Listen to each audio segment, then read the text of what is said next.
البدع والأهواء، أهل البدع العقائدية وأهل البدع السياسية.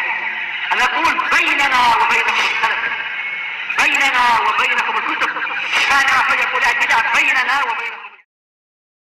Bismillahirrahmanirrahim.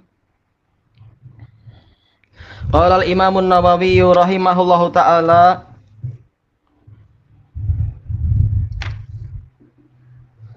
setelah menyebutkan sejumlah ayat, kalau di buku cetak yang lain itu Imam Nawawi mengatakan apa? Dan ada ayat-ayat yang lain yang telah dikenal. Adapun yang dipilih oleh Fadilatul Syekhina Abi Amr Al-Hajuri dalam tahqiq beliau mentahqiq ini berdasarkan manuskrip lebih dari 3 kalau tidak salah, beliau cerita ke ana dulu, maka tidak ada lafadz itu. Tapi lafadz yang ada apa? Imam Nawawi mengatakan wa ammal ahaditsu fataqaddama mu'dhamuha fil babaini sabiqain. Adapun dalil dari hadis-hadis maka telah berlalu mayoritasnya itu di 2 bab yang sebelumnya. Tentang masalah masalah sebelumnya itu, yaitu masalah kesederhanaan dalam hidup dan sebagainya itu. Wa mimma lam yataqaddam, dan termasuk dalil yang belum berlalu, yaitu dalil yang baru apa tentang masalah ini. Sekarang kita baca Al-Hadisu Sittun ba'da khamsimi'ah, hadis yang ke 560. An Abi Hurairah radhiyallahu anhu anin Nabiyyi sallallahu alaihi wasallam qala, dari Abi Hurairah radhiyallahu anhu, dari Nabi sallallahu alaihi wasallam yang bersabda, laisal ghina an kasratil arad walakinnal ghina ghinan nafas, muttafaqun alaih. Bukanlah kekayaan itu dikarenakan banyaknya harta benda, akan tetapi kekayaan itu adalah kekayaan jiwa, muttafaqun alaih, diriwayatkan Bukhari Muslim. Al-arad bi fathil ain warra huwal mal. Arad maksudnya adalah harta. Thayyib. Di sini Nabi Muhammad sallallahu alaihi wasallam menghibur para fuqara dan menerangkan hakikat kehidupan di dunia ini kepada seluruh umat manusia. Beliau bersabda di sini, laisal ghina an kasratil arad. Bukanlah kekayaan itu dikarenakan banyaknya harta benda. Baik, sekarang masalahnya laisal ghina, bukanlah kekayaan. Ini nafyu apa ini? Kita tahu laisa ini termasuk apa? Nafi, termasuk alamat untuk meniadakan. Dan telah dijelaskan oleh Imam Ibnu Utsaimin rahimahullahu taala dalam Syarhul Mumti', nafyun ini terbagi menjadi 3. Nafyus syai' itu jadi 3. Yang pertama adalah nafyul wujud, tidak adanya wujud, yaitu betul-betul tidak ada kekayaan kecuali kekayaan hati. Baik, apakah ini yang dimaksudkan? Tentunya tidak demikian. Dari mana kita tahu? Karena kenyataannya orang yang duitnya banyak dikatakan sebagai apa? Orang kaya. Baik, berarti hadis ini tidak membahas masalah yang itu, bukan meniadakan wujud. Buktinya apa? Buktinya adalah sabda Rasulullah sallallahu alaihi wasallam, apa itu? Afdhalus shadaqah an dhahril ghina. Sedekah yang paling utama adalah sedekah yang dikeluarkan karena orangnya itu kaya. Karena kalau orang miskin bersedekah, boleh jadi akan menyebabkan apa? Keluarganya terbengkalai, keluarganya tidak jadi makan karena kepala keluarga malah sedekah pada orang yang lain. Baik, ini boleh jadi. Tentunya apa? Boleh sedekah dan itu pahalanya bagus, tetapi apa? Lihat mana yang lebih dulu diutamakan. Ibda biman ta'ul. Baik, ini makna kata para ulama, makna yang pertama kalau nggak salah disebutkan oleh Ali Al-Qari. Yaitu apa? Boleh jadi makna hadis tadi adalah betul-betul kekayaan harta. Yaitu sedekah yang paling utama adalah kalau orangnya memang kaya hartanya, sehingga kalau dia sedekah tidak sampai mendolimi diri sendiri, tidak sampai merugikan keluarga. Atau boleh jadi kembali ke hadis Abi Hurairah ini, yaitu apa? Kekayaan hati. Dan boleh orang miskin sedekah itu boleh, tapi apa? Lihat mana yang harus diutamakan. Dan juga hadis yang lain, yang mana Rasulullah SAW bersabda, apa itu? La tahillu shadaqati li ghaniyyin wala dzi mirratin sawi. Sedekah itu tidak halal diberikan kepada orang kaya dan tidak pula halal diberikan kepada orang yang memiliki kekuatan yang besar untuk bekerja. Jadi orang kaya tidak boleh menerima sedekah. Taib. Sekarang kaya apa itu? Jelas maksudnya adalah kaya harta. Taib. Makanya Allah Ta'ala telah menyebutkan innamas shadaqatu lil fuqara'i wal masakin. Hanyalah sedekah-sedekah itu diberikan kepada para fuqara, yaitu orang-orang miskin dan seterusnya dari 8 orang yang berhak mendapatkan sedekah. Orang kaya tidak dimasukkan di situ. Apa maksudnya kaya di sini sekarang? Yaitu kaya harta.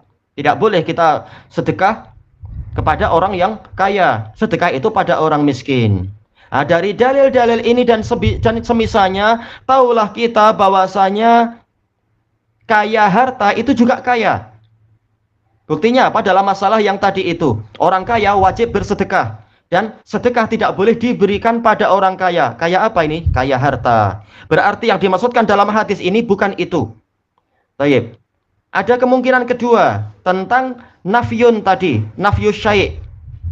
Imam Ibnu Utsaimin dalam Syarhul Mumti menyebutkan kemungkinan kedua dari nafyus syai' adalah apa? Yaitu nafyus sihah. Peniadaan kesohihan. Dan jelas hadis ini tidak bicara masalah sah atau tidak sahnya suatu amalan. Berarti ini tidak dibahas dalam pembahasan itu. Kemungkinan ketiga telah disebutkan oleh Imam Ibnu Utsaimin dalam Syarhul Mumti juga, nafyus syai' itu adalah nafyul kamal, peniadaan kesempurnaan. Dan inilah yang diinginkan insyaallah. Bukan berarti Syekh Utsaimin dalam Syarhul Mumti membahas hadis Abi Hurairah yang ini, beliau membahas masalah fikih. Tetapi apa? Peniadaan itu terbagi menjadi 3. Nah, berarti inilah yang diinginkan. Yaitu apa? Tidak ada kekayaan yang sempurna dikarenakan apa? Banyaknya harta. Berapa banyak orang yang hartanya banyak tapi masih merasa miskin. Berarti apa? Ternyata kekayaannya itu memang tidak sempurna. Dan hatinya terus-menerus tersiksa karena merasa kurang. Maka hakikatnya dia itu fakir. Berarti tahulah kita bahwasanya kekayaan yang sempurna itu bukan karena banyaknya harta. Tapi apa? Walakinnal ghina ghinan nafas. Tetapi kekayaan yang sebenar adalah kekayaan jiwa. Taib. Dan ini telah ditetapkan oleh Al-Allamah Ibnu Battal rahimahullahu taala dalam Syarah Sahih Bukhari. Laisal ghina di sini adalah laisal ghina haqiqiyan. Bukanlah kekayaan yang hakiki itu, kekayaan yang sempurna itu adalah kekayaan disebabkan karena harta. Tetapi apa? Yang hakiki, yang sempurna adalah kekayaan jiwa.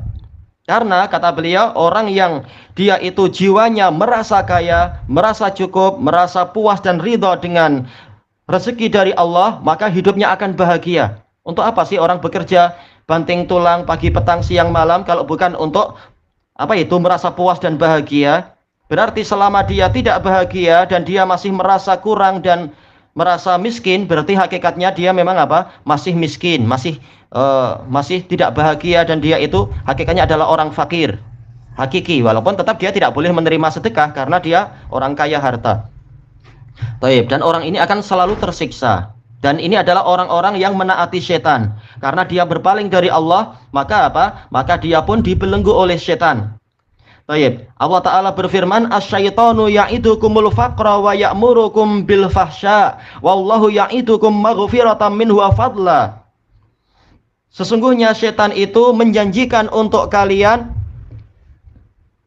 kefakiran dan memerintahkan kepada kalian untuk melakukan kekejian. Sedangkan Allah, dia menjanjikan kepada kalian kurnia darinya, ampunan darinya dan kurnia. Nah, siapa yang lebih ditaati? Yang taat pada Allah, maka Allah akan memberikan kekayaan, kecukupan dan kebahagiaan. Yang taat pada setan, setan akan terus menjadikan dia itu miskin dan sengsara.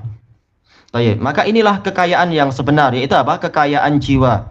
Tapi jangan kemudian dipesongkan. Oh, kekayaan jiwa berarti jiwanya banyak. Seperti kucing tuh, jiwanya ada 9. Oh, bukan itu pembahasannya. Dan itu sekedar hayalan orang-orang aja, kucing jiwanya 9. Itu hayal aja. Terlanggar kereta mati. Mana jiwa yang 8? Baik. Dan ada penafsiran yang lain dan itu bagus juga. Disebutkan oleh Al-Imamun Nawawi rahimahullahu taala dalam Syarah Sahih Muslim. Makna laisal ghina di sini adalah laisal ghinal mahmud. Bukanlah kekayaan yang terpuji itu an kasratil arad, disebabkan karena banyaknya harta. Tetapi apa? Kekayaan yang terpuji adalah kekayaan jiwa. Kenapa? Karena berapa banyak orang yang kaya tetapi kekayaannya justru menyebabkan dia bersikap sombong. Seperti apa? Qarun yang sangat sombong, bersikap apa? Baghyu, bersikap zalim kepada kaumnya. Dan juga sebagaimana firman Allah Ta'ala, innal insana la yatagha ar-ra'ahu istaghna. Sesungguhnya manusia itu benar-benar melampaui batas manakala dia menyangka sudah sangat kaya. Baik. Semakin kaya justru apa? Semakin menindas orang lain. Seperti apa? Seperti prinsip orang-orang kufar. Polanya adalah pola gurita ya, sotong itu gurita. Yaitu apa? Kekayaannya digunakan untuk mendolimi orang-orang yang ekonominya lemah, yang miskin, yang fakir, dan seterusnya. Karena apa? Orang kaya mampu untuk merasuah para polis, merasuah para hakim, dan seterusnya. Sehingga apa? Mendolimi orang-orang fakir yang sedang hendak diambil hartanya, diambil tanahnya, disuruh pergi dari rumahnya, dan sebagainya. Na'udzubillah. Baik. Ini menunjukkan kekayaan dia, kekayaan yang tidak terpuji. Kenapa sampai dia melakukan itu? Karena jiwanya sendiri masih merasa miskin, masih harus merampok dan merampas harta orang lain, merompak kekayaan orang lain. Dan ada beberapa penafsiran yang lain, tapi intinya kembali kepada perkara yang sama, bahwasanya umat manusia, terutama adalah kaum muslimin, diperintahkan oleh Rasulnya untuk merubah sudut pandang. Bukan sudut pandang adalah sudut pandang madiyah, yaitu material, tapi sudut pandang apa itu? Spiritual. Yaitu lihat apakah jiwamu sudah merasa cukup dengan kurnia dari Allah. Kalau sudah merasa cukup, berarti apa? Engkau adalah orang kaya dan Allah yang akan memberikan kecukupan. Jangan kemudian apa? Buruk sangka, oh kalau gitu Allah akan membuat saya miskin. Jangan buruk sangka. Kenapa? Rasulullah telah berfirman, man yastaghni yughnihillah. Barang siapa merasa cukup, Allah akan memberi dia kekayaan. Jadi percayalah itu. Baik. Siapa orang yang paling merasa cukup? Nabi Muhammad sallallahu alaihi wasallam. Dan Allah Ta'ala telah menjanjikan dan memberikan fasiliti kepada beliau untuk minta gunung apapun dibuat jadi emas, akan berubah jadi emas untuk beliau. Tapi beliau lebih suka memilih apa yang lebih baik, mencontohkan kepada umat kehidupan yang baik. Seandainya Rasulullah sengaja memilih menumpuk-numpuk emas dan kekayaan, niscaya rakyat akan mengatakan, masyarakat akan mengatakan, oh sunnah Rasul suruh untuk apa? Untuk cari harta sebanyak-banyaknya. Nah, orang akan demikian. Maka Rasulullah walaupun Allah Ta'ala siap memberikan apapun yang beliau minta, tapi beliau memilih jadi contoh yang baik demi keselamatan umat sendiri. Tayyib. Orang yang paling kaya siapa? Nabi Muhammad SAW. Kaya jiwanya dan Allah siap memberikan apapun. Tayyib. Ternyata Rasulullah dalam kehidupan sehari-hari, ternyata kehidupannya kita tahu banyak mengalami kekurangan makanan atau kekurangan minuman, sering menahan lapar. Beliau memilih itu untuk memberikan contoh. Tapi jiwa beliau jiwa yang paling kaya. Dan bahkan beliau orang yang banyak bersedekah, banyak membantu dan seterusnya. Inilah hakikat kekayaan yang sebenar yang harusnya kaum muslimin memilikinya. Mengejar harta sampai mati pun harta itu akan selalu tampak kurang dan dia akan cepat sekali hilang. Tetapi kalau kekayaan jiwa ini yang dikejar, maka Allah akan menolong dan Allah akan memberikan kekayaan.